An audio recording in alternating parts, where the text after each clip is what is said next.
محترم سامعین، یہ چھوٹے چھوٹے بچے جنہوں نے تقریریں پیش کی، نعت پڑھی، ان میں بچیوں نے جو تقریر کی وہ نچوڑ اور خلاصہ ہے اس محفل کے منعقد کرنے کا یا ہونے کا۔ اور مفتی صاحب نے جو باتیں بیان کی وہ نتیجہ ہے ہماری زندگی کے سبق کا۔ بچیوں نے بھی ساری باتیں بتا دی، رسول اللہ صلی اللہ علیہ وسلم کے آنے کا مقصد، بعثت، دنیا بنانے کی تمام باتیں۔ ایک گھنٹہ نہیں، پوری رات اگر اس بات کو بیان کیا جائے، نبی صلی اللہ علیہ وسلم کا ذکر تو ایسا ہے پوری زندگی کہ لوح و قلم جو ہے نبی صلی اللہ علیہ وسلم کی تعریفات ہی لکھنے کے لیے تو بنائے گئے تھے۔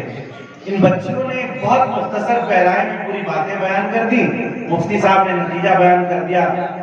ارادہ کر رہا تھا کہ دعا ہو جائے، لیکن جب آیا ہوں تو چند باتیں کروں گا اور انہی بچوں کی تقریر کو بنیاد بنا کر کے بات کروں گا۔ ان کی باتیں اتنی زیادہ جامع تھیں، اتنی زیادہ عظیم باتیں تھیں کہ پہلے تو میرے ذہن میں کچھ اور باتیں آ رہی تھی، ہوتا نہیں کہ لوگوں سے کیا بات کرنا ہے، کیونکہ رحمت للعالمین صلی اللہ علیہ وسلم کی شان اقدس جس جگہ سے بیان کروں وہیں سے شان ہے۔ تو ان بچیوں نے جو باتیں بیان کی، چونکہ ہم نے بچوں کی تقریر سمجھ کر کے اس کو ٹال دیا اور اس پہ واہواہی تو دے دی، لیکن انہوں نے جو مقصد اور جو انہوں نے میسج اور جو انہوں نے پیغام دیا، اس کو ہم نہ سمجھے ہیں اور نہ ہم نے سمجھنے کی کوشش کی۔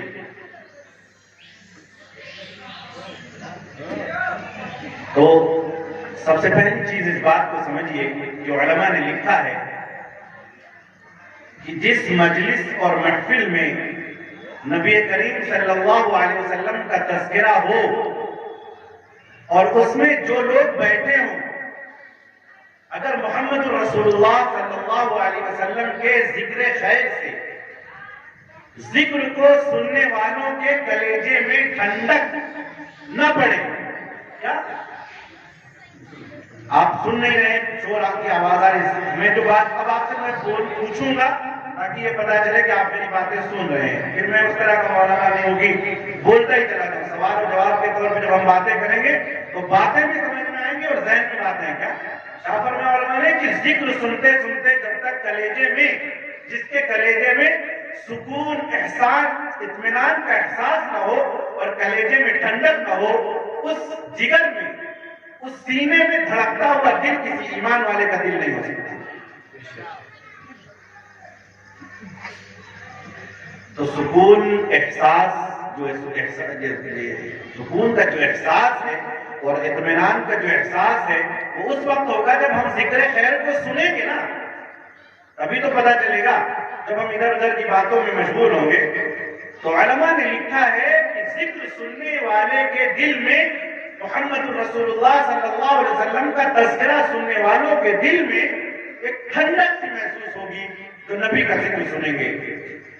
تو پھر اس کا عکس کیا نکلتا ہے، اس کا اپوزٹ کیا نکلتا ہے، اس کی ضد کیا ہوتی ہے کہ اگر شان رسالت میں، شان اقدس میں سیدنا محمد رسول اللہ صلی اللہ علیہ وسلم کی ذات میں ذرہ برابر بھی اس روئے زمین پر کسی بھی کونے میں گستاخی ہو، کسی بھی درجے کی گستاخی ہو، میں ان ملعونوں کا نام نہیں لینا چاہتا ہوں، یقین مانیے تمہارے ناموں پر کوئی تھوکنے والا نہیں ہے۔ ہماری مجلسوں میں تمہارا تذکرہ اس لیے ہوتا ہے کہ تم نے ہمارے محمد رسول اللہ صلی اللہ علیہ وسلم کی شان میں گستاخی کی۔ آج ابو لہب، ابو جہل، عتبہ، شیبہ کا نام اس لیے زندہ ہے، ان کی کمیکی کے باوجود، ان کی خباثت کے باوجود، ان کی بدبختی کے باوجود آج اس لیے زندہ ہے کہ سرور کائنات رحمت للعالمین صلی اللہ علیہ وسلم کی شان میں انہوں نے گستاخی کی۔ محبوب کے چاہنے والوں کا اور غلامان محمد کا تذکرہ تو ہونا ہی ہونا ہے۔ سنو دنیا والے کان کھول کر کے کہ محمد رسول اللہ کو ستانے والے کا اور محمد رسول اللہ کی شان میں گستاخی کرنے والے کو بھی دنیا نے جانا ہے اور عبرتناک طریقے پہ ڈالا ہے۔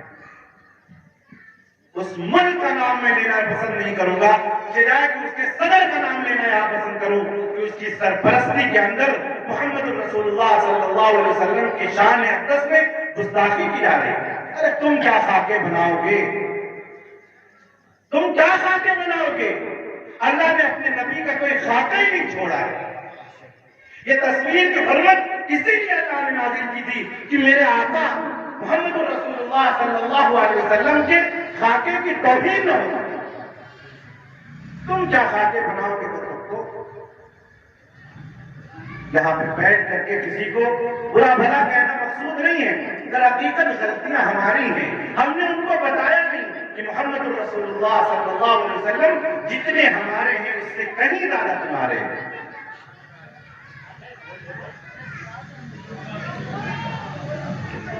یہ غلطیاں ہماری ہیں۔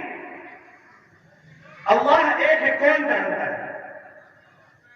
ہم مسلمانوں کو معلوم ہے، ہم کلمہ پڑھتے لا الہ الا اللہ محمد رسول اللہ، کیا ہم نے دوسروں کو بتایا کہ اللہ ایک ہے؟ اللہ رب العالمین ہے، تمام جہان کا پالنہار ہے۔ ہمارا بھی رب ہے اور ان کا بھی رب ہے۔ جو اللہ کی نافرمانی کرتے ہیں یہ کون جانتا ہے؟ مسلمان جانتے ہیں۔ کیا مسلمانوں نے ان کو بتایا؟ جو نہیں جانتے ہیں۔ قرآن ہماری بھی کتاب ہے، تمہاری بھی کتاب ہے۔ کیا مسلمانوں نے بتایا کہ قرآن جتنی ہماری ہے اتنی تمہاری ہے، بلکہ اس سے کہیں زیادہ تمہاری ہے؟ جو آج قرآن مقدس کی توہین اور قرآن مقدس کی شان میں گستاخیاں یا قرآن مقدس کے بارے میں اعتراض کرتے ہیں، ان کو ہم نے کبھی بتایا کہ قرآن مقدس کی 6666 آیتوں میں صرف 500 کچھ آیتیں مسلمانوں سے مخاطب ہیں؟ آپ کو معلوم ہے؟ صحیح بات ہمیں ہی نہیں معلوم ہے، ہم بتائیں گے کیا؟ 500 کچھ آیت میں ڈو اور ڈونٹ، اوامر و نواہی، کرنا اور نہ کرنا، جس کو احکام کہا جاتا ہے، اللہ نے بتایا ہے مسلمانوں کے لیے۔ اقیموا الصلاۃ، آتوا الزکاۃ، نماز پڑھو، زکات دو، والدین کی نافرمانی مت کرو، سود مت کھاؤ، رشوت مت دو، وغیرہ وغیرہ جتنے بھی احکام ہیں، روزے کے مسائل، خلا کے، ہبہ کے، طلاق کے اور وراثت کے پوری آیت میں آئی، والذین آمنوا یوصیکم اللہ فی اولادکم، اس طرح کر کے پورے 500 کچھ آیتوں کے اندر مسلمانوں سے باتیں کی اللہ رب العزت نے۔ باقی 6666 آیتوں میں جو آیتیں بچتی ہیں وہ سب اللہ رب العزت نے ان لوگوں کے لیے نازل فرمائی جو اللہ رب العزت کی شان کو جانتے ہی نہیں ہیں، اللہ رب العزت کی معرفت کو نہیں جانتے، اللہ کی وحدانیت کو نہیں جانتے، محمد رسول اللہ صلی اللہ علیہ وسلم کی رسالت کو نہیں جانتے۔ اے مسلمانوں، کیا تم نے ان کو بتایا کہ قرآن مقدس جتنی ہماری ہے اس سے کہیں زیادہ تمہاری ہے؟ اگر تم نے بتایا ہوتا، اگر ہم نے بتایا ہوتا تو پھر وہ قرآن کی توہین نہیں کر رہے ہوتے، بلکہ قرآن کی حفاظت میں ہم سے اگلی صف میں کھڑے ہوتے۔ ہم اپنی عید میں، اپنی بقرعید میں اپنے دوستوں کو، اپنے برادران وطن کو سوئیاں کھلاتے ہیں، کھچڑے کھلاتے ہیں، جن کو گوشت پسند ہے ان کو گوشت کھلاتے ہیں، لیکن کبھی ہم نے ان سے اللہ کا تعارف نہیں کرایا، کبھی ہم نے ان کو قرآن کا تعارف نہیں کرایا، کبھی ہم نے ان کو محمد رسول اللہ صلی اللہ علیہ وسلم کی رسالت نہیں بتائی۔ کل آپ کے ساتھ بزنس کرنے والا، آپ کا برادران وطن اور آپ کا دوست جب اللہ کے سامنے یہ مدعا پیش کرے گا کہ اس شخص نے 40 سال تک مجھ سے پارٹنرشپ کی تھی، بزنس میں ہمارے ساتھ تھا، اور 40 سال تک اس کی دیوار اور ہماری دیوار ملی تھی، ہم قرآن مقدس سے نواقف تھے، ہم اللہ کی وحدانیت سے نواقف تھے، محمد رسول اللہ صلی اللہ علیہ وسلم کی رسالت کو نہیں جانتے تھے۔ اے میرے پروردگار، 40 سال تک نہیں بلکہ نسلوں تک دیواریں ملی ہونے کے باوجود کبھی انہوں نے نہیں بتایا کہ وہ منتر جس کو محمد رسول اللہ صلی اللہ علیہ وسلم دنیا میں لے کر کے آئے ہیں، جس منتر کا مطلب جس کو ہم کلمہ کہتے ہیں، صرف یہ ہے کہ اس کائنات کا پیدا کرنے والا صرف اللہ ہے، لا الہ الا اللہ، ایشور ایک ہے، مالک ایک ہے، اور دوسرا جو اس کا جز ہے محمد رسول اللہ، کہ محمد صلی اللہ علیہ وسلم آخری سندیشتہ اور میسنجر ہے۔ کبھی انہوں نے نہیں بتایا تھا کہ تم یہ کہہ دو یہ اللہ ایک ہے، اس کے علاوہ کوئی کرنے دھرنے والی ذات نہیں ہے، اور یہ کہہ دو کہ محمد رسول اللہ صلی اللہ علیہ وسلم آخری سندیشتہ اور میسنجر ہے۔ اگر انہوں نے بتایا ہوتا اور اس تو ہم نے صدق دل سے پڑھ لیا ہوتا تو کل قیامت کے دن جب آپ نبی صلی اللہ علیہ وسلم یا ربی امتی امتی کہہ رہے ہوتے تو یہ شراب پی کر جنتی، یہ جوئے کھیل کر کے جنتی، یہ لان تان کر کے جنتی، یہ تمام خرافات کر کے جنتی، کیا ہمارے دل میں اگر رائے کے برابر ایمان ہوتا تو آج ہم جہنم میں نہ جا رہے ہوتے بلکہ جنت میں جا رہے ہوتے۔ اس برس کا جو مقصد ہے وہ یہ مقصد ہے یقیناً محمد الرسول اللہ صلی اللہ علیہ وسلم کی محبت کا جو روحانی معاملہ ہے وہ یہ ہے۔ آپ بتائیے محمد الرسول اللہ صلی اللہ علیہ وسلم کی زندگی کو کس انداز سے اللہ رب العزت نے دنیا کے سامنے شروع سے آخر تک رکھ دیا، اور صحابہ کے ذریعے ہمارے سامنے پوری زندگی آئی، اور یہ اسی لیے آئی تھی کہ محمد رسول اللہ صلی اللہ علیہ وسلم کی سیرت کا تذکرہ کریں، سیرت کی باتیں کریں، ذکر خیر کریں، اور صرف ذکر خیر اس طرح نہ ہو کہ جھنڈیاں لگا دی جائیں اور پنڈال باندھ دیے جائیں، ایک مولانا صاحب بلا لیے جائیں اور پھر نعت نبی اور واہ واہ ہو اور اس کے بعد سب اپنے گھر جا کر کے سو جائیں۔ مشن کے طور پر محمد رسول اللہ صلی اللہ علیہ وسلم کی بعثت ہے۔ ہم محمد رسول اللہ صلی اللہ علیہ وسلم کی بعثت کے مقصد کو بھول گئے، ہم اس مشن کو بھول گئے ہیں۔ ہمیں اس مجلس کے اندر اس مشن کو یاد کرنے کی ضرورت ہے۔ آپ کسی کو اگر ایک شخص پیاسا ہو اور اتنی شدید گرمی ہو کہ پیاس کی تاب نہ لا سکے اور آپ اس کے سامنے ایک گلاس ٹھنڈا پانی پیش کریں تو کیا وہ آپ کو گالی دے گا؟ بلکہ اس کے دل سے دعائیں نکلیں گی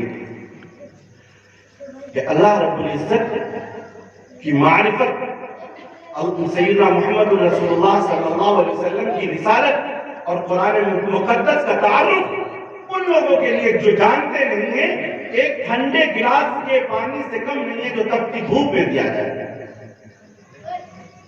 جو لوگ آج شان اقدس میں گستاخی کر رہے ہیں کیا وہ اس وجہ سے کر رہے ہیں کہ محمد رسول اللہ صلی اللہ علیہ وسلم کی سیرت کو کما حق وہ جانتے ہیں؟ نہیں، وہ اپنا پولیٹیکل فائدہ حاصل کرنے کے لیے کر رہے ہیں۔ جس دھرتی پر ہندوستان کی جو اس دھرتی ہے جہاں پر ہم بستے ہیں، یہ ہندوستان کا ماحول تو اتنا پیارا اور اتنا اچھا ہے، اور ہمارے برادران وطن کے دل اتنے نرم ہیں کہ آپ اس کا تصور نہیں کر سکتے کہ ہمارے برادران وطن تو ایسے ہیں کہ یہ ہر احسان کرنے والے پر ایسے جھکتے ہیں کہ اپنا سب کچھ نچھاور کر دیتے ہیں۔ آپ غور کریں کہ پیپل ان کو سایہ دیتا ہے، ہم کو سایہ دیتا ہے، لیکن یہ پیپل کو پوچھ لیتے ہیں۔ گائے دودھ دیتی ہے لیکن یہ گائے کو بھی پوچھتے ہیں۔ آپ بتاتے خود ان کے اوپر کچھ احسان کر کے دیکھیے، آپ کے پیر چھوئیں گے، وہ دھرم اور مذہب نہیں دیکھتے ہیں، وہ چھوٹا بڑا نہیں دیکھتے ہیں۔ آپ ان کے اوپر کوئی اپکار کر کے کوئی احسان کر کے دیکھیے، آپ ان کو دو اچھر پڑھا کر کے دیکھیے، کوئی اخلاق کی بات سکھا کر کے دیکھیے، ان کی مشکل میں کسی وقت کام آ کر کے دیکھیے تو دیکھیے وہ کس طرح۔ ہم تو اسی ماحول میں رہتے ہیں، ہماری دیوار سے پنڈت جی کی دیوار جڑی ہوئی ہے، ہم نے تو کبھی کوئی احسان بھی نہیں کیا، بلکہ ان لوگوں کے احسانات ہیں کہ انہوں نے کچھ انگریزی اور ہندی ہم کو پڑھایا، لیکن ان کے بچے ہمیں بڑا ہونے کی وجہ سے ہمارے پیر چھونے لگتے ہیں۔ یہ قوم تو جو برادران وطن کی جو قوم ہے ہماری ہندو بھائیوں کی، یہ تو اتنی نرم دل قوم ہے کہ آپ ان کے اوپر کچھ بھی احسان کر کے دیکھیے آپ کے پیروں پر گر دیتے ہیں۔ پھر کیسے یہ دشمنی ادا کر سکتے؟ نہیں، کوئی طاقت ہے جو ان کو ورغلاتی ہے، اور وہ طاقت یہ ہے کہ ظاہر سی بات ہے جو پولیٹیکل لوگ ہوتے ہیں وہ اپنے پولیٹیکل فائدے حاصل کرنے کے لیے کام کرتے ہیں۔ ہمیں اپنے برادران وطن کے ساتھ وہ تعلق اور وہ معاملہ پیدا کرنا چاہیے جو سیدنا محمد رسول اللہ صلی اللہ علیہ وسلم نے برادران وطن کے ساتھ اپنایا تھا۔ آپ غور کریں، محمد رسول اللہ صلی اللہ علیہ وسلم کی زندگی میں آئے اور دیکھیں محمد رسول اللہ صلی اللہ علیہ وسلم کی زندگی کو کہ آپ کی پیدائش کہاں ہوتی ہے۔ آپ کی پیدائش مکہ مکرمہ میں ہوتی ہے، اور مکہ مکرمہ کے اندر اس وقت جو ماحول ہوتا ہے، جن لوگوں کے درمیان آپ کی پیدائش ہوتی ہے ان میں سب کے سب غیر ایمان والے لوگ ہوتے ہیں۔ محمد رسول اللہ صلی اللہ علیہ وسلم کے آبا و اجداد، محمد رسول اللہ صلی اللہ علیہ وسلم کے قبیلے اور خاندان والے، محمد رسول اللہ صلی اللہ علیہ وسلم کے شہر والے، جس ماحول میں آپ نے آنکھیں کھولی وہ ماحول تو آپ کو معلوم ہے، مشرکانہ ماحول، شرک کا ماحول. لیکن کیا محمد رسول اللہ صلی اللہ علیہ وسلم نے کبھی اپنے برادران وطن سے کوئی قطع تعلق کیا؟ سب سے پہلی بات تو یہاں بیٹھ کر کے یہ سمجھنی چاہیے کہ جو لفظ غیریت ہے یہ اپنے دلوں سے نکال دینا چاہیے. جو غیر مسلم کا لفظ استعمال کرتے ہیں ہم لوگ، غیریت تب تک ہم اپنے آپ سے ختم نہیں کریں گے. وہ برادران وطن ہیں، وہ ہمارے وطنی بھائی ہیں، وہ مدعو حضرات ہیں. یہاں تک کہ نہ صرف وطنی بھائی، قرآن مقدس کے حوالے سے میں آپ کے سامنے اس بات کو عرض کرنے کی کوشش کروں گا کہ یہ ہمارے خونی بھائی ہیں. قرآن کریم نے ارشاد فرمایا یا ایھا الناس انا خلقناکم من ذکر و انثی، اے لوگوں میں نے تم کو ایک ماں اور باپ سے پیدا کیا. الناس کے اندر تمام کے تمام لوگ شامل ہیں، مسلم، غیر مسلم، سکھ، عیسائی، بودھ، جین، جتنے بھی پارسی، جتنی بھی لوگ، جتنی بھی قومیں اس زمین پر بستی ہیں، سب کے سب لوگ ہیں. اللہ رب العزت نے ارشاد فرمایا یا ایھا الناس انا خلقناکم من ذکر و انثی، اے لوگوں میں نے تم کو ایک ماں باپ سے پیدا کیا. تو بتائیے کہ جب ایک ماں باپ سے پوری انسانیت کا سلسلہ ہے تو جن کو ہم غیر مسلم کہتے ہیں، جن کے ساتھ غیریت کا لفظ لگاتے ہیں، کیا وہ ہمارے خونی بھائی نہیں ہوئے؟ میں تو اپنے دوستوں سے کہتا ہوں کہ بڑے ہوتے ہیں تو چچا کہہ کر کے کہتا ہوں کہ چچا اگر میں آپ کے گھر پیدا ہوا ہوتا تو کیا میں آپ کا بیٹا نہ ہوتا؟ یا آپ ہمارے گھر پیدا ہوتے تو کیا ہمارے آپ چچا نہ ہوتے، بھائی نہ ہوتے؟ کبھی ہم نے اس ناحیے سے بھی دیکھا کہ وہ ہمارے خونی رشتے دار ہیں. یہ خون، اور یہ بات میں اپنی طرف سے نہیں کہہ رہا ہوں، قرآن کریم کے حوالے سے میں نے کہا، اور جو اس کا منکر ہے اس کا ایمان نہیں ہے. تو ہم نے کبھی یہ بات نہیں بتائی. محمد رسول اللہ صلی اللہ علیہ وسلم نے جس ماحول میں آنکھیں کھولی، جس ماحول کے اندر آپ جوان ہوئے، جس میں آپ کی پرورش ہوئی، اور مکہ کا ماحول تھا، اور اس ماحول کے اندر آپ کا تعلق محمد رسول اللہ صلی اللہ علیہ وسلم کا اپنے قبائل سے، اپنے خاندان والوں سے، اپنے تعلق والوں سے اتنا تھا کہ لوگ محمد رسول اللہ صلی اللہ علیہ وسلم کی امانت کی قسمیں کھاتے تھے، دیانت کی قسمیں کھاتے تھے، صداقت کی قسمیں کھاتے تھے، عفت و پاکدامنی کی قسمیں کھاتے تھے، اور تمام چیزوں کی قسمیں کھاتے تھے. کیوں؟ کیونکہ محمد رسول اللہ صلی اللہ علیہ وسلم نے کبھی ان سے مقاطعہ نہیں کیا. اور محمد رسول اللہ صلی اللہ علیہ وسلم نے جب لوگوں کو پہاڑ کی چوٹی سے بلایا یا ایھا الناس قولوا لا الہ الا اللہ تفلحوا، اے لوگوں لا الہ الا اللہ کہہ لو. لا الہ الا اللہ کا رب ایک ہے، مالک ایک ہے، ایشور ایک ہے، یہ کہہ لو. اور ہمارے برادران وطن کو ایشور کو ایک ہی مانتے ہیں، مالک ایک ہے، یہ کہہ لو، کامیاب ہو جاؤ گے. تفلحوا، کامیاب ہو جاؤ گے. تو محمد رسول اللہ صلی اللہ علیہ وسلم نے اپنی قوم والوں سے تعلق نہیں توڑا تھا، بلکہ اس وقت بھی پولیٹیکل پاور وہاں پر کام آیا تھا. اور وہ لوگ جن کو اپنی صدارت کی اور اپنی سرداران قریش ہونے کی کرسی سرک بھی نظر آئی تھی، اس میں محمد رسول اللہ صلی اللہ علیہ وسلم کا چچا ابو لہب، اس نے سب سے پہلے اپنا پولیٹیکل کیریئر خراب ہوتے ہوئے دیکھا تھا کہ اگر محمد رسول اللہ صلی اللہ علیہ وسلم کے کہنے پر ایک ایشور کی پرستش سب کرنے لگے اور ایشور کو مان لیا، ایک ایشور کو ایک مان لیا، تو یہ ہماری سرداری لرز جائے گی. تو کہا تھا تبا لک یا محمد الہٰذا جمعتنا، محمد تمہارے لیے بربادی و نعوذ باللہ کیا تم نے اس لیے جمع کیا تھا. اس وقت سارے کے سارے لوگ خاموش ہو کر کے محمد رسول اللہ صلی اللہ علیہ وسلم کی اس توحید کی دعوت کو سن رہے تھے. لیکن برگرایا کس نے؟ اس شخص نے برگرایا جس کے پولیٹیکل کیریئر برباد ہوتا ہوا نظر آیا. تو ہمیں بھی اپنے قریب قریب اس ابو لہب کو غور سے دیکھنا چاہیے جس کا پولیٹیکل کیریئر برباد ہو رہا ہے ہندو مسلم اتحاد کی وجہ سے اور اتفاق کی وجہ سے. اپنے پولیٹیکل کیریئر کو کوئی برباد ہوتے ہوئے نہیں دیکھ سکتا. پھر آپ غور کریں کہ محمد رسول اللہ صلی اللہ علیہ وسلم نے جس قبیلے میں دودھ پیا، دائی حلیمہ کا قبیلہ طائف کے علاقے کے اندر، وہاں بھی وہ لوگ تھے جو اس وقت توحید والے نہیں تھے، اللہ کی وحدانیت کو نہیں جانتے تھے، ان تک وحدانیت پہنچی نہیں تھی. یہاں تک کہ محمد رسول اللہ صلی اللہ علیہ وسلم کا تعلق اپنے قبیلے سے اور اپنے لوگوں سے اس طرح کا تھا کہ پوری مکی زندگی گزارنے کے بعد جس وقت آپ کو ستایا گیا اور پریشان کیا گیا ان اوباش لوگوں کے ذریعے، اور جب آپ جا رہے تھے مکہ چھوڑ کر کے مدینہ منورہ، اور آپ نے حضرت علی کرم اللہ وجہہ سے کہا تھا کہ لوگوں کی امانتیں میرے پاس رکھی ہیں، تم ان کی امانتیں ان کے سپرد کر کر کے واپس آنا. کیا آپ نے کبھی اس امانت کے رکھنے کے واقعے میں غور کیا؟ امانتیں لوگ کس کے پاس رکھتے ہیں؟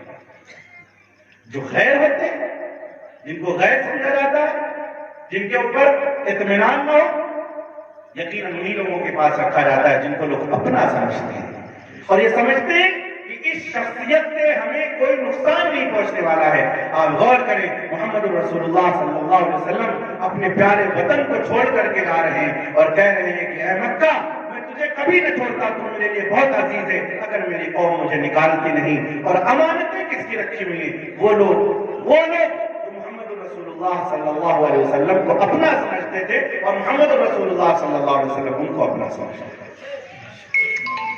پھر سیدنا محمد رسول اللہ صلی اللہ علیہ وسلم اگر بات کریں گے اور واقعات سنائیں گے بہت لمبا وقت چاہیے. مختصر میں بات بتاتا چلوں کہ محمد رسول اللہ صلی اللہ علیہ وسلم مدینہ منورہ تشریف لائے. مدینہ منورہ تشریف لانے کے بعد سب سے پہلا کام آپ نے کیا کیا؟ سب سے پہلا کام آپ نے جو مدینہ منورہ تشریف لانے کے بعد کیا وہ یہ کہ مدینہ کے اندر جو غیر ایمان والے تھے اور مدینہ کے باہر جو یہود تھے ان سے آپ نے ایک پیس ڈیل پیکٹ کی، امن معاہدہ کیا. امن معاہدہ لوگ کس سے کرتے ہیں؟ غیروں سے کرتے ہیں، دشمنوں سے کرتے ہیں، بلکہ ان سے کرتے ہیں جن کو اپنا سمجھا جاتا ہے. محمد رسول اللہ صلی اللہ علیہ وسلم نے ان سے امن کی ڈیل کی اور یہ ڈیل تھی وہ کہ آپ ہماری حفاظت کریں گے باہری حملوں سے اور ہم آپ کی حفاظت کریں گے باہری حملوں سے. ہمیں کوئی پریشانی ہوگی تو آپ ہماری پریشانیوں میں کھڑے ہوں گے، اگر آپ کو کوئی پریشانیاں ہوں گی تو ہم آپ کی پریشانیوں میں کھڑے ہوں گے. محمد رسول اللہ صلی اللہ علیہ وسلم نے وہاں کے غیر ایمان والے لوگ، وہاں کے جو ان کے برادران وطن تھے، ان سے یہ پیس پیکٹ کیا. ہمیں بھی محمد رسول اللہ صلی اللہ علیہ وسلم کے اس اخلاق کریمانہ کو اپنانا چاہیے اور اللہ رب العزت نے آپ اور ہم کو بحیثیت ایمان والا ایک ڈیزگنیشن دی ہے. فرمایا کنتم خیر امۃ اخرجت للناس تأمرون بالمعروف وتنہون عن المنکر، کہ تم بہترین امت ہو. تم کو اللہ رب العزت نے ماں کے پیٹوں سے اسی لیے نکالا ہے تاکہ تم امر بالمعروف اور نہی عن المنکر کرو. یہ خیر امت کی جو ڈیزگنیشن ہے اور یہ جو اسٹیٹس ہے، اس کے لیے شرط یہ تھی کہ امر بالمعروف یعنی اچھائیوں کی طرف حکم کرنا اور نہی عن المنکر اور برائیوں کی طرف روکنا، برائیوں سے روکنا. جب تک اس ڈیزگنیشن پر ہم باقی رہیں گے تو ہمارے لیے شرط ہے کہ امر بالمعروف اور نہی عن المنکر کریں. ہم اپنے گریبان میں جھانک کر کے دیکھیں کہ صبح سے شام تک ہم کتنی برائیوں سے لوگوں کو روکتے ہیں اور کتنی اچھائیوں سے لوگوں کو روشناس کراتے ہیں. برائیوں میں سب سے بڑی برائی کیا ہو سکتی ہے؟ اس ایک ایشور کی ذات اور صفات کے ساتھ کسی کو شریک کرنا سب سے بڑی برائی ہے. کبھی ہم نے اپنے برادران وطن کو بتایا کہ پوجن یوگ وہی ذات ہے، ایشور ہے؟ نہیں بتایا کرتے. اس کی ذات و صفات کے بارے میں کبھی نہیں بتایا. محمد رسول اللہ صلی اللہ علیہ وسلم کے اخلاق کریمانہ کا تعارف کبھی نہیں کرایا. محمد رسول اللہ صلی اللہ علیہ وسلم کی امت کے سلسلے میں قربانیوں کو کبھی نہیں بتایا، اور بتاتے بھی کیا ہم کو بھی معلوم نہیں ہے۔ اقبال بھائی، پچھلے سال سے اب تک سال تک کوئی سیرت کی کوئی مقابلہ، کوئی سیرت کے سلسلے میں کوئی گفتگو ہم نے دوبارہ نہیں کی، جبکہ نبی کریم صلی اللہ علیہ وسلم کا ارشاد ہے ادبوا اولادکم علی ثلاثۃ خصال حب نبیکم وحب اہل بیتی وحب تلاوت القرآن، کہ اپنے بچوں کے دلوں کے اندر محبت رسول کو اتار دو، قرآن کریم کی تلاوت کی محبت کو اتار دو، اور اہل بیت کی محبت کو اتار دو۔ وہ بچی اس نے شروع تقریر میں کچھ سیلیبریٹیز، جو سیلیبریٹی تو نہیں کہنا چاہیے، اوباش قسم کے لوگ جن کو دنیا بلا وجہ پسند کرنے لگتی ہے، ان کا تذکرہ کر دیا، اور ہم ان کو تو جانتے ہیں، لیکن نبی صلی اللہ علیہ وسلم کی ولادت کب ہوئی تھی، نبی صلی اللہ علیہ وسلم کی ہجرت کہاں ہوئی تھی، نبی صلی اللہ علیہ وسلم طائف کیوں گئے تھے، نبی صلی اللہ علیہ وسلم کی کتنی صحابیاں تھیں، نبی صلی اللہ علیہ وسلم کی نرینہ اولاد تھی یا نہیں تھی، تو کب انتقال ہوا، نبی نے اپنے ہاتھوں سے کتنی بیٹیوں کو دفن کیا، نبی کے غزوات کتنے تھے، نبی کے سرایا کتنے تھے، نبی صلی اللہ علیہ وسلم کے اسوار کتنے تھے، ابھی ہم نے اپنے بچوں کو بتایا نہیں۔ جبکہ یہ مجلس جو منعقد کی گئی ہے، یہ محبت رسول کی وجہ سے منعقد کی گئی ہے، اور محبت کا تقاضا یہ ہے کہ اس شخص کا تعارف بھی ہونا چاہیے جس سے ہم محبت کر رہے ہیں۔ محبت کیوں کی جاتی ہے بھائی؟ کسی کو پتا ہے؟ اس بچی نے، ایک چھوٹی سی بچی نے بتایا کہ محبت آپ ان سے کر رہے ہو، آپ ان کا نام لے رہے ہو جن کو جانتے تک نہیں، اور جو تم کو نہیں جانتے ہیں، جو تمہارے بارے میں فکر تک نہیں کرتے ہیں، جو تمہارے بارے میں فکر تو چھوڑو، تمہارے نام کا پہلا اچھر بھی نہیں جانتے، تم ان کے دیوانے ہوئے جا رہے ہو۔ محبت سب سے پہلے، محبت کرنے کی بہت ساری وجوہات ہیں، اگر میں بتاؤں گا تو پوری رات گزر جائے گی، چند باتیں کر کے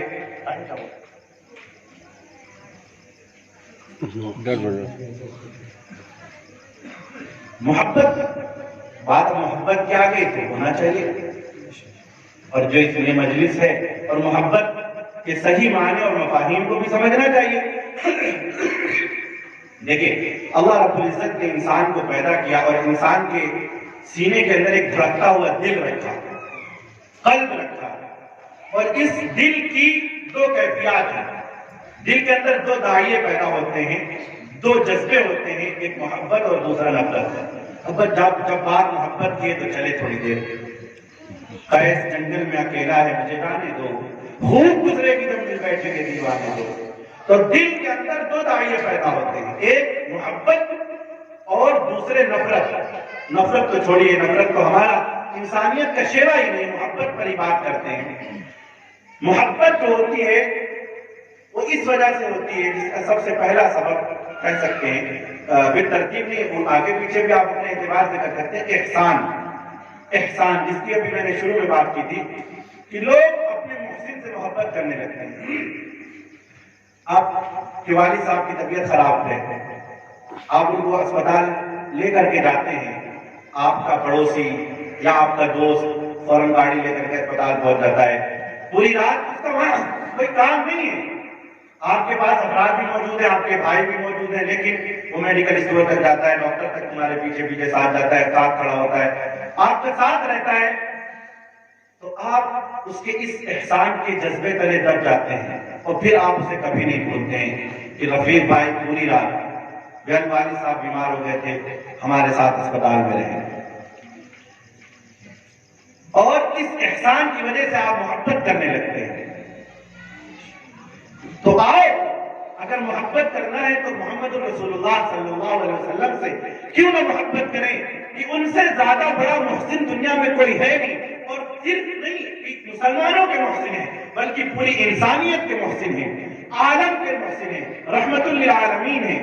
جیسا کہ شاعر صاحب نے کہا تھا کہ رحمت للعالمین جز مصطفیٰ کوئی نہیں، کہ محمد رسول اللہ صلی اللہ علیہ وسلم کے علاوہ العالمین کے لیے، جہانوں کے لیے رحمت کوئی نہیں ہے۔ محمد الرسول اللہ صلی اللہ علیہ وسلم کا احسان ہم پر اتنا ہے، اتنا ہے، اتنا ہے کہ پوری زندگی اگر اس کا شکریہ ادا کیا جائے تو ادا نہیں ہو سکتا۔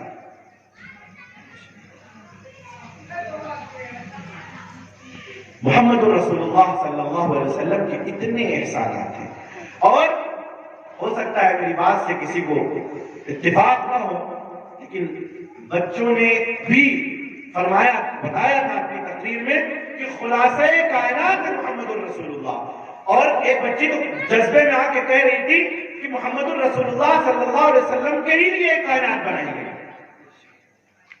اگر محمد نہ ہوتے تو کچھ بھی نہ ہوتا، محمد نہ ہوتے تو اے بندہ پرور خدا خود ہی ہوتا، خدا ہی نہ ہوتا۔ یعنی ہم اپنے وجود میں سیدنا محمد الرسول اللہ صلی اللہ علیہ وسلم کے محتاج ہیں۔ اب آپ غور کریں کہ اگر یہ کائنات نہ ہوتی تو ہم نہ ہوتے، یہ بزم نہ ہوتی۔ بچی نے بتایا نا کہ محمد صلی اللہ علیہ وسلم کی محبت میں یہ بزم سجائی گئی ہے، تو یہ بزم بھی نہ ہوتی، ہم نہ ہوتے، تم نہ ہوتے۔ تو جب احسان اگر محبت کی وجہ ہو سکتی ہے تو سن لیں، محمد الرسول اللہ صلی اللہ علیہ وسلم سے بڑھ کر کوئی محسن نہیں ہے۔ اگر کوئی اور وجہ ہو سکتی ہے محبت کی تو یہ کہا جا سکتا ہے کہ صاحب کمال ہونا، کسی کے اندر کمالات پیدا ہو جائیں، یہ محبت کی وجہ ہو سکتی ہے۔ تو آئیں محمد الرسول اللہ صلی اللہ علیہ وسلم کے دربار میں اور محمد الرسول اللہ صلی اللہ علیہ وسلم کی سیرت اقدس میں دیکھیں کہ یہ کمال رتبہ مصطفیٰ بلغ العلا بکمالہ، یہ اثر ہے ان کے جمال کا، کشفت تجا بجمالہ، کسی ایک ادا کی تو بات کیا، حسنت جمیع خصالہ، وہ رب جس نے بتا دیا صلو علیہ وآلہ۔ کمال، ایسا کمال تم نے محمد الرسول اللہ صلی اللہ علیہ وسلم کی دائی حلیمہ کی بکریوں کے پیچھے تو دیکھا ہے، تم نے محمد الرسول اللہ صلی اللہ علیہ وسلم کو طائف میں پتھر کھاتے ہوئے تو دیکھا ہے، تم نے محمد الرسول اللہ صلی اللہ علیہ وسلم کو جوتے ڈالتے ہوئے تو دیکھا ہے، تو تم کو یہ بھی دیکھنا پڑے گا کہ وہ جگہ بھی آتی ہے کہ جبریل امین دست بستہ کھڑے ہوتے ہیں اور کہتے ہیں کہ اگر برسرے وہ کہ اگر ایک بال کے برابر بھی آگے بڑھوں گا تو تجلی سے میرے پر چل جائیں گے۔ جبریل امین جیسا معزز مکرم فرشتہ جس کے بارے میں قرآن لکھا ہے انہ لقول رسول کریم ذی قوت عند ذی العرش مکین مطاع ثم امین وما صاحبکم بمجنون، کہ ایسا فرشتہ جس کی عرش والے بھی بات مانتے ہیں اللہ کے حکم سے اور فرش والے بھی مانتے ہیں، مطاع، ایسا فرشتہ جو فرشتوں کا سردار ہے، ملائک کا سردار ہے، محمد الرسول اللہ صلی اللہ علیہ وسلم کے سامنے دست بستہ کھڑا ہوتا ہے۔ یہ کمال ہے محمد الرسول صلی اللہ علیہ وسلم۔ اگر کمال مصطفیٰ کی بات کریں گے تو ہماری زندگیاں ہر جگہ آ کر کے یہ کہنا پڑے گا، یہ سب کچھ ختم ہو جائے گا، محمد الرسول اللہ صلی اللہ علیہ وسلم کی ثناخوانی نہیں ختم ہوگی۔ کسی سے محبت کرنے کی بے شمار وجوہات ہو سکتی ہیں، لیکن ہمارے معاشرے میں اور جس ماحول میں ہم زندگی گزارتے ہیں اس میں ایک اہم وجہ ہوتی ہے بیوٹی، خوبصورتی، جمال۔ کوئی کسی کے بال پہ مر گیا، کوئی کسی کے گال پہ مر گیا، کوئی کسی روش زیبا پہ مر گیا، کوئی کسی کی نرگسی آنکھوں پہ مر گیا، کوئی کسی گلابی ہونٹوں پہ مر گیا۔ ارے بدبختو، یہ کوئی مرنے کی چیز ہے۔ یہ ایسی محبتیں ہیں جو بدنام کرتی ہیں، تباہ کرتی ہیں، برباد کرتی ہیں، جھگڑے ڈالتی ہیں، فساد ڈالتی ہیں، ٹکراؤ پیدا کرتی ہیں۔ دنیا میں ہر ایک محبت جھگڑے کا سبب بنتی ہے۔ محمد الرسول اللہ صلی اللہ علیہ وسلم کی محبت اتحاد اور اتفاق کا سبب بنتی ہے۔ کوئی کرسی سے محبت کر لے، صفدرجنگ سے پردانی ہوتی، چیئرمین ہوتی ہے، مجھے پردانی لڑنی ہے، اگلے پردان سے دشمنی، سباسد بننا ہے، دوسرے سباسد سے دشمنی، مدرسے کا پرنسپل بننا ہے، دوسرے ایڈمنسٹریشن سے دشمنی، آپ کے بزنس کے برابر کوئی بزنس کھڑا کر لیں، دوسرے پارٹنر سے دشمنی. آپ جس سے بھی محبت کر لیجیے، کسی ایک خاتون سے اگر محبت اس کے حسن کی وجہ سے کوئی کرتا ہے تو دوسرے لوگ کھڑے ہو جاتے ہیں. لیکن محمد رسول اللہ صلی اللہ علیہ وسلم کی محبت قربان چاہیے، ایک ایسی محبت ہے کہ دوسروں کی محبت کرنے والے تو رقیب کہلاتے ہیں، اور محمد رسول اللہ صلی اللہ علیہ وسلم سے محبت کرنے والے آپس میں حبیب اور رفیق کہلاتے ہیں. تو محمد رسول اللہ، اگر خوبصورتی کسی سے محبت کی علامت ہو سکتی ہے اور محبت کی وجہ ہو سکتی ہے، تو محمد رسول اللہ صلی اللہ علیہ وسلم سے خوبصورت نہ اس دنیا کے اندر کوئی پیدا ہوا ہے اور نہ کوئی پیدا ہوگا. سیدنا ابو ہریرہ رضی اللہ تعالیٰ عنہ فرماتے ہیں لم ارى مثله قبله ولا بعده، رأيت النبي صلی اللہ علیہ وسلم كالقمر ليلة البدر لم ارى مثله ولا بعده. کہ محمد رسول اللہ صلی اللہ علیہ وسلم کو میں نے 14ویں چاند سے بہتر اور خوبصورت پایا، اور آپ کے بعد میں نے اس طرح کا خوبصورت انسان دیکھا اور آپ سے پہلے کبھی دیکھا. اور حضرت حسان بن ثابت حضرت ابو ہریرہ رضی اللہ تعالیٰ عنہ سے آگے بڑھ کر کے کہتے ہیں، کیونکہ وہ شاعر تھے، اور شاعر کا بھی کام، اور پھر وہ شاعر جس کو منبر رسول سے تائید کی گئی ہو، اور اللہ نے جن کے بارے میں رسول اللہ صلی اللہ علیہ وسلم نے فرمایا ہو اللہم ایدہ بروح القدس، کہ جبریل امین کے ذریعے ان کی مدد کی جائے، وہ کتنے سچے شاعر ہو سکتے ہیں. انہوں نے کہا وَأَحْسَنُ مِنْكَ لَمْ تَرَ قَطُّ عَيْنِي وَأَجْمَلُ مِنْكَ لَمْ تَلِدِ النِّسَاءُ خُلِقْتَ مُبَرَّأً مِنْ كُلِّ عَيْبٍ كَأَنَّكَ قَدْ خُلِقْتَ كَمَا تَشَاءُ.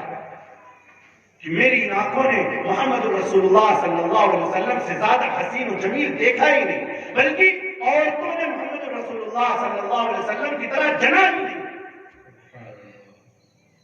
خلقت مبرأ من كل عیب، کہ آپ کو ہر عیب نقص کمی سے مبرہ پیدا کیا گیا.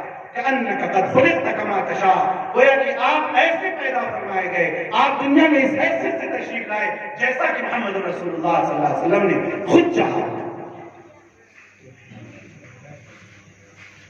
حسن اگر محبت کی علامت ہو سکتی ہے تو محمد رسول اللہ صلی اللہ علیہ وسلم کے علاوہ کسی سے محبت کی ہی نہیں جا سکتی.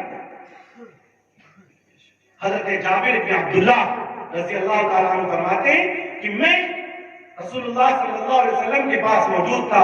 آپ صلی اللہ علیہ وسلم چاندنی رات میں آرام فرما رہے تھے، اور آپ کے اوپر ایک لال دھاری دار سرخ دھاری دار چادر پڑی ہوئی تھی. کبھی میں چاند کو دیکھتا تھا، کبھی اپنے حبیب کے چہرے کو دیکھتا تھا، کبھی چاند کو دیکھتا تھا. میں کوشش کرتا تھا کہ خوبصورت کون ہے. فعرفت ان محمدا احسن من القمر، تو میں نے جانا کہ قمر سے زیادہ خوبصورت محمد رسول اللہ صلی اللہ علیہ وسلم کی ذات اقدس ہے.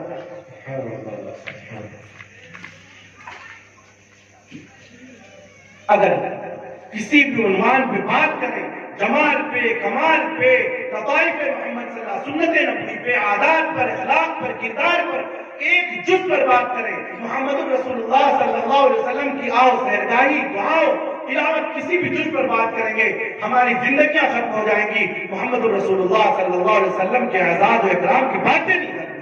کیوں؟ وَرَفَعْنَا لَكَ ذِكْرَكَ، اللہ نے ان کا ذکر بلند کر دیا. اور بدبختوں جو محمد رسول اللہ صلی اللہ علیہ وسلم کی شان میں گستاخی کرتے، ہم کو تمہارا تذکرہ اس لیے کرنا پڑتا ہے کہ تم نے ہمارے حبیب کی شان میں گستاخی کی، ورنہ تمہارے منہ پہ تھوکنے والا کوئی نہیں ہے. اگر حسن جمال کا ایک واقعہ سنا کر کے بات ختم کرنے کی کوشش کرتا ہوں، اور بڑا پیارا واقعہ محمد رسول اللہ صلی اللہ علیہ وسلم کی سیرت کا، اس کو سنیں اور اپنے گرے باندھیں کہ محمد رسول اللہ صلی اللہ علیہ وسلم کی محبت خود پیدا کریں گے اپنے دلوں کے اندر سیرت کے ذریعے، اور آپ کے عادات اور اخلاق کو اپنائیں گے اور اپنی نسلوں کے اندر محمد رسول اللہ صلی اللہ علیہ وسلم کی سیرت کو اتار دیں گے انشاءاللہ. سیدنا محمد رسول اللہ صلی اللہ علیہ وسلم صبح کے وقت سیر کو جا رہے تھے، تفریح کے لیے نکلے تھے. مدینہ کے قریب ایک قافلے نے پڑاؤ ڈالا تھا. اس وقت کا نام تھا وفد طارق. یہ وقت اپنے ساتھ ساز و سامان لے کے آیا تھا اور مدینہ کے باہر اس نے پڑاؤ کر رکھا تھا. محمد رسول اللہ صلی اللہ علیہ وسلم ادھر تشریف لے گئے. ان کے پاس سرخ اونٹ تھے اور عربوں کی نگاہوں کے اندر سرخ اونٹ کی وہ اہمیت ہوتی ہے. جو لوگ عرب گئے ہیں یا جانتے ہیں اس معاشرے کو جانتے ہیں کہ جنہوں نے عربوں کی چیزوں کو لٹریچر وغیرہ پڑھا ہے, جیسے ہمارے یہاں مرسڈیز اور BMW وغیرہ کی اہمیت ہے گاڑیوں میں, ایسے عربوں کے نزدیک سرخ اونٹ کی اہمیت ہوتی ہے, بہت قیمتی. اسی لیے کبھی آپ نے حدیثیں سنی ہوگی تو اللہ کے نبی صلی اللہ علیہ وسلم کی حدیث میں کہ دنیا کے اندر بحور النعم سرخ اونٹ سے زیادہ بہتر جو ہے یہ ہے کہ تم یہ کام کر لو, اس طرح حدیث میں آیا ہے. تو سرخ اونٹ کتنا قیمتی ہوتا ہے اس کا اندازہ اس بات سے لگایا جا سکتا ہے. آپ صلی اللہ علیہ وسلم تشریف لے گئے, جہاں پڑاؤ تھا اس قافلے کا, وہاں پر جا کر کے آپ نے دیکھا کہ اونٹ ہے اور وہ بھی سرخ اونٹ آپ کو پسند آ گیا. آپ نے قافلے والوں سے گفتگو شروع کی اور پوچھا کیا تم اونٹ بیچنا چاہتے ہو؟ تو قافلے والوں کو بیچنا تو نہیں تھا, لیکن سیدنا محمد رسول اللہ صلی اللہ علیہ وسلم کے حسن و جمال میں اتنا اتنا اتنا موہ ہو گئے وہ لوگ کہ کہنے لگے کہ ہاں مجھے اونٹ بیچنا ہے. اور نبی صلی اللہ علیہ وسلم نے قیمت طے کی. اچھا, اب جب قیمت طے ہو گئی تو آپ نے فرمایا دیکھو میں سیر کے لیے نکلا تھا, مجھے کوئی خریداری نہیں کرنی تھی, کوئی شاپنگ کے لیے نہیں گیا تھا, مارکیٹ نہیں جا رہا تھا, تجارت وغیرہ کی گھر سے نکلا نہیں تھا. اس لیے تو آدمی سیر کے لیے جاتا ہے تو پیسے سے لے کر کے نہیں جاتا ہے, صبح نکل گیا. اور ایسا کرو کہ مجھے اونٹ دے دو, میں تمہیں رقم بھجوا دوں گا. اب یہ قافلے والے محمد صلی اللہ علیہ وسلم کو جانتے نہیں تھے, اور کسی انجان سے سودا کرنے کا طریقہ یہی ہوتا ہے کہ نقد رقم دو اور مان لے لو, یا دوسرا طریقہ یہ ہوتا ہے کہ کوئی گارنٹی اور ضمان دے, بھائی میں ان کی ضمانت لیتا ہوں, اگر انہوں نے مال کا پیسہ نہیں دیا تو میں دوں گا, تو دے دیا جاتا ہے. یہاں نہ کوئی جانتا تھا محمد رسول اللہ صلی اللہ علیہ وسلم کو, نقد پیسے تو تھے نہیں, اور اونٹ کی لگام جو مہار ہوتی ہے وہ پکڑا دی محمد رسول اللہ صلی اللہ علیہ وسلم کے ہاتھوں میں, اور آپ لے کر کے اونٹ چل دیے. جب آپ نظروں سے اوجھل ہو گئے اور تھوڑی دیر گزر گئی, آپ واپس نہیں آئے, تو پھر یہی لوگ جنہوں نے مل کر کے محمد رسول اللہ صلی اللہ علیہ وسلم کے ہاتھوں اونٹ فروخت کیا تھا پوچھنے لگے کیا تم جانتے تھے جو تم نے اونٹ دے دیا؟ دوسرے نے کہا میں نے کہا دیا, تم نے کہا کہ بیچنا ہے. ارے بھائی بیچنا تھا, لیکن سب کا متفقہ طور پر فیصلہ یہ ہوا کہ اس شخص نے اپنے حسن کے جادو سے تم لوگوں کو مبہوت کر کے تمہاری آنکھوں میں دھول جھونک دی نعوذ باللہ, اور اونٹ لے کر کے وہ چلا گیا. اس نے اپنے حسن کا جادو تم پر چلا دیا. اچھا تم کیوں نہیں, تم نے روکنا چاہیے تھا. کسی ایک نے دوسرے سے کہا جس وقت محمد رسول اللہ صلی اللہ علیہ وسلم کے چہرے انور کو میں دیکھ رہا تھا, رسول اللہ صلی اللہ علیہ وسلم کو میں انہوں نے اپنی گفتگو میں جو ہے کہ میں جب اس شخص کے چہرے کو دیکھ رہا تھا تو میں تو دیکھتا ہی آ رہا تھا, مجھے اور کچھ سمجھ میں نہیں رہا تھا. اتنا خوبصورت انسان, اتنا حسین و جمیل انسان. دوسرا کہہ رہا جس وقت آپ تبسم فرماتے تھے تو آپ کے دانتوں کی چمک جو مدینہ کے قریب قریب پہاڑ ہیں جو ان پہ پڑتی تھی, تو ہم تو حیرت سے دیکھتے رہتے تھے کہ کسی کے دانت اتنے خوبصورت ہوتے تھے کہ جب جیسے شیشے کو جب آپ اس طرح لائٹ کریے تو دوسری دور تک جاتی ہے اس کی. محمد رسول اللہ صلی اللہ علیہ وسلم کے سنان مبارک اور داندان مبارک کی جو روشنی پہاڑوں کے ارد گرد پڑ رہی تھی, میں تو اس میں مبہوت ہوا. کسی نے محمد رسول اللہ صلی اللہ علیہ وسلم کی آنکھوں کی تعریف کی, کہا ہو نہ ہو متفقہ طور پر اپنے حسن کا جادو چلا کر وہ شخص لے گئے.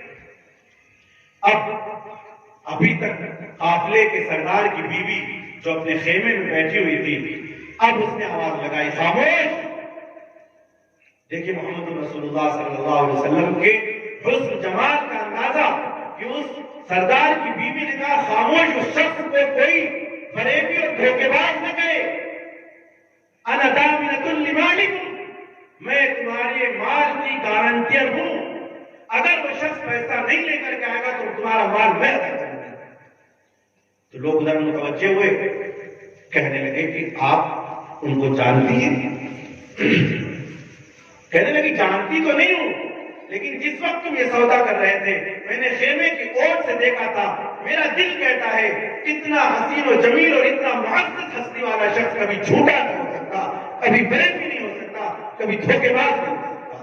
یہ باتیں ہو رہی تھی کہ غلامان محمد رسول اللہ صلی اللہ علیہ وسلم ایک چشت میں اور جو ٹوکرا ہوتا ہے اس میں کھجوریں اور رقم لے کر کے قافلے والوں کے پاس آئے اور کہنے لگے ہم محمد رسول اللہ کے غلام ہیں، ہمارے آقا کے ہاتھوں کا تم نے اونٹ فروخت کیا ہے، کہا یہ تمہاری رقم ہے، اس کو رکھو اور تمہاری ضیافت کے لیے ہمارے آقا نے یہ کھجوریں بیچی ہیں کہ تم ہمارے مہمان ہو۔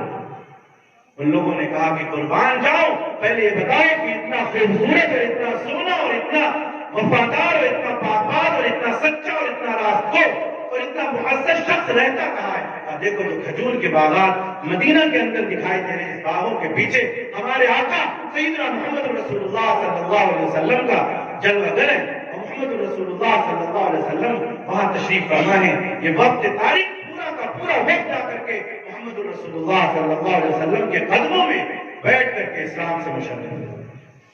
یہ ہے محمد رسول اللہ صلی اللہ علیہ وسلم کی خوبصورتی اور جمال۔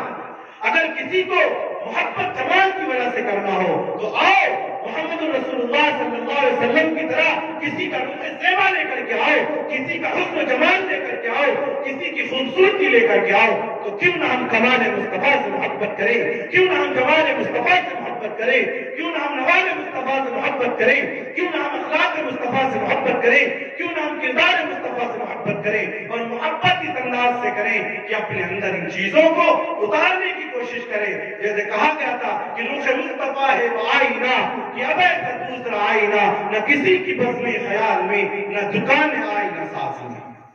اور دل